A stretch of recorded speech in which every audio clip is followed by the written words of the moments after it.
The dry season deepens, cracking the earth along the old riverbed. The familiar path to the river Whisperer's life source. Once a communal ribbon of sustenance, now feels like a noose. The water, a shimmering promise, lies just beyond reach, guarded by a terror newly arrived in this harsh stretch of prehistoric life. To adolescent Tyrannosaurus Rexes, not yet fully grown but already immense, have claimed the Central Valley. Their presence shifts the very air.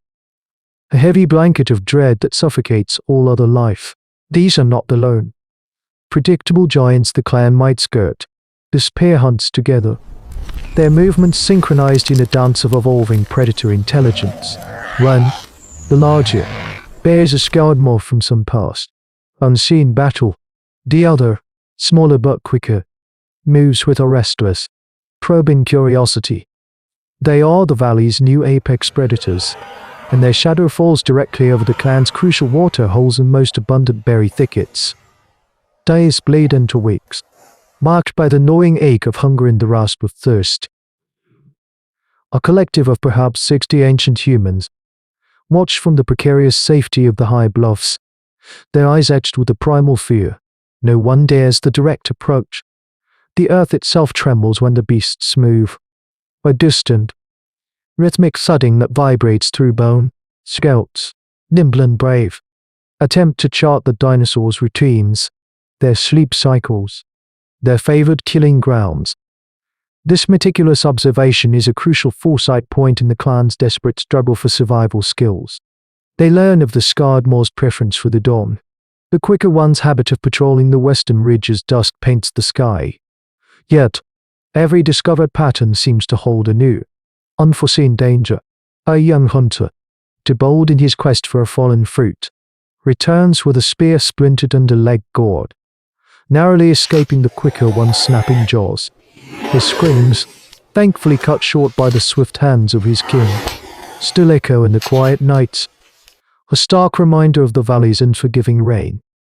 Despair, a colder predator than any beast, begins to creep into the communal shelters. The elderly grow weaker. The children cry with an edge that tears at the gut. This is an emotional turning point for the clan. The initial shock gives way to a grim resignation, a quiet understanding that their existence is perched on the precipice of extinction. They have faced pack hunters, outwitted territorial behemoths, but never to such powerful, intelligent killing machines. The very sight of them, caught fleetingly through a break in the trees, is enough to paralyze. The prehistoric planet they inhabit is brutal, but this particular challenge feels insurmountable. Even the elders, repositories of generations of hard -1 knowledge, offer no easy solutions. This dire situation forces a deep, painful reflection on their communal strength, a vital community point. The river Whisperers gather, huddled close, the flickering firelight reflecting in their hollow eyes. The familiar solace of shared warmth offers little comfort against the titanic threat looming just beyond their sight. The river, life's deep current, waits, but the flow is broken. To mend it, one must dare to swim against the greatest tide. Listen, and let the waters of our defiance rise. This is the heart of their struggle. A story of choices made in the shadow of giants, of the relentless will to simply be. The gnawing hunger in their bellies becomes a relentless, unseen architect of thought. Despair, once a paralyzing weight, now sharpens the edges of their minds. The elders, traditionally the keepers of wisdom, now listen as much as they speak. It is the young, those who still carry the fire of unbowed spirit, who begin to offer audacious ideas. Eileen, swift hunter named Kale, speaks of the gastrolia of a long-minus dead triceratops he once found. A series of belly ribs surprisingly light, yet strong. He wonders if something similar, perhaps from a fallen giant, could offer protection. This thought, initially dismissed as madness, plants a seed. The clan needs more than concealment. They need a way to confront or at least withstand. This marks a profound intelligence point for the river Whisperers. They begin to look at the world and its formidable creatures, not just as threats, but as a source of solutions. Their human evolution takes a subtle turn here, away from pure avoidance and towards calculated engagement. A new plan, born of desperation and observation, slowly takes shape in the smoky air of their hidden caves. The quicker one, the younger Tyrannosaurus, has a predictable afternoon patrol route, always skirting a specific rock spire before circling back to the water. What if, they reason, a distraction could be created, drawing one away while the other is occupied? But what could possibly distract such a beast or survive its fury? The answer, ironically, lies in the very terror that binds them. A fallen dinosaur. A paleontology of sorts begins, as the clan recalls the skeletal remains of a huge, armored beast, an Ankylosaurus, that perished years ago in a mudslide, its formidable plates still partially exposed on a distant ridge. The elders remember the impossible strength of its carrot and no USB, how it could cleave through thick vegetation, and its armor, a natural fortress. This leads to the concept of osteoderm cooperative technology, not just for tools but for defense. If they could harvest enough of its shed plates, or the fossilized remnants of a smaller, similar creature, perhaps they could fashion mobile shelters or shields. The idea is revolutionary for these early humans. However, reaching the Ankylosaurus remains as a perilous journey. Passing through territories known to be favored by Velociraptor's sharp-clawed, intelligent pack hunters whose collective cunning can be as lethal as a Tyrannosaurus Rexes raw power. A dinosaur documentary of their lives would highlight this constant, multi-layered threat. This community point galvanizes the clan. Not everyone can hunt, but everyone can contribute. The women, with their intricate knowledge of plant fibers, begin weaving ropes strong enough to pull heavy burdens.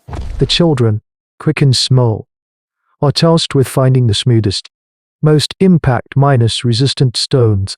The bravest hunters, led by Kale, propose a diversion.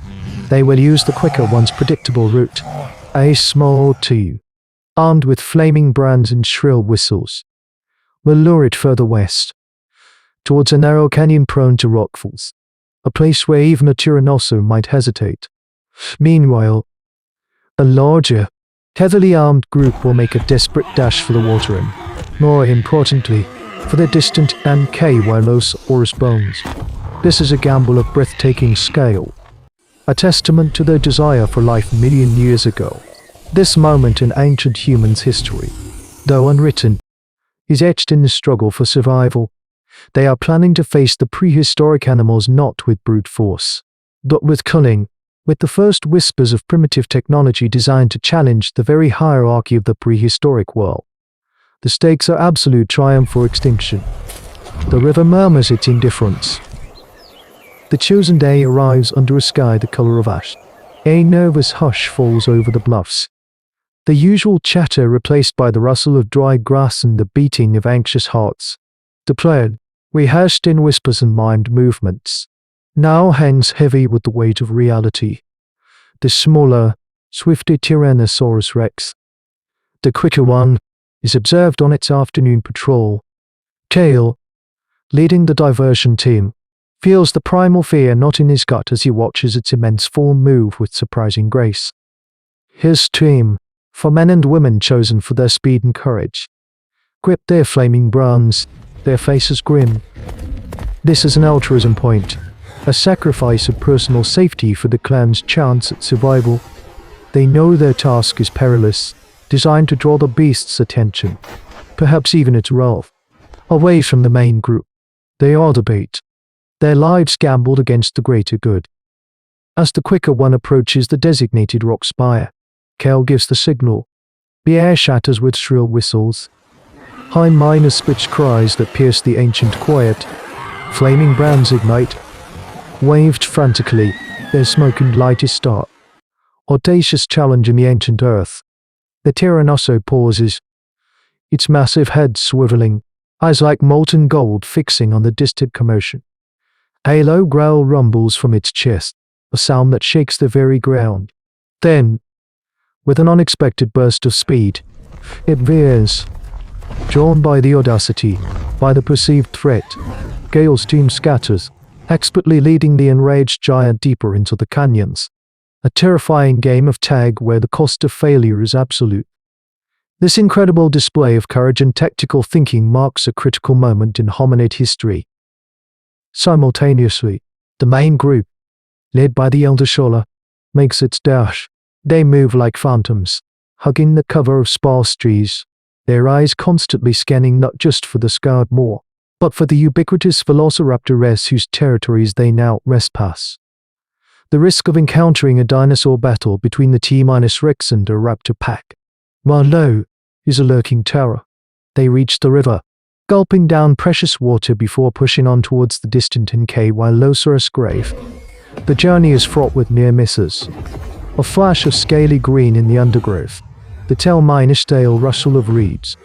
A young woman, Maeve, stumbles, sending a cascade of loose stones clattering. The sound echoes, amplified by the vast, silent landscape. They freeze, hearts pounding like war drums, but the sound goes unheeded. The prehistoric animals are too focused on the larger drama unfolding elsewhere.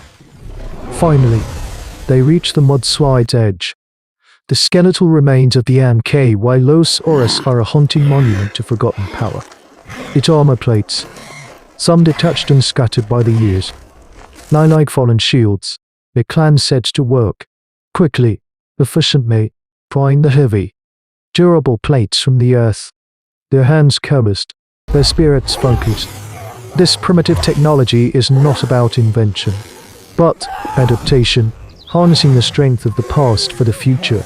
They move with a desperate urgency, knowing the diversion cannot last forever. The sounds of the chase, fainter now, still ripple through the air, a constant reminder of the sacrifice being made. This is a profound community point, where every individual's effort is directly tied to the survival of the whole. They haul their precious cargo, heavy and cumbersome, back towards the bluffs, exhaustion warring with the surge of a hard -1 victory. They face the most dangerous dinosaurs not by killing them, but by outthinking them, by embracing the ultimate truth of survival skills adapt or perish. The river -whisperers return, not whole, not unscathed, but changed. Kale's team, though depleted, emerges from the canyons. Their faces gaunt, but their eyes burning with the raw triumph of survival. They carry not trophies of the hunt, but the first crude shields, crafted from the salvaged Ankylosaurus plates, heavy, imperfect, yet offering a palpable sense of protection against the snapping jaws of velociraptors and the crushing blows of larger predators. The twin Tyrannosaurus, though still dominant, have learned a measure of caution. Their hunting patterns subtly altered by the humans' audacious defiance. This single, desperate gamble, born of ingenuity and sustained by a fierce collective will, becomes a foundational stone. It is a testament to the fact that before humans could truly dominate, they first had to learn to outwit.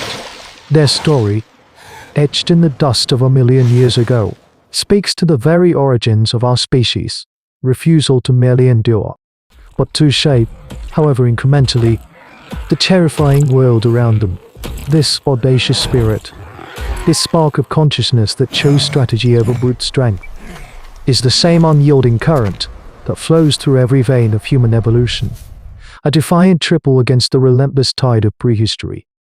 It asks us what impossible odds did our human ancestors overcome to allow us to stand here today. Gazing back into the deep time, the echo of their struggle lingers, a whisper carried on the wind of ages.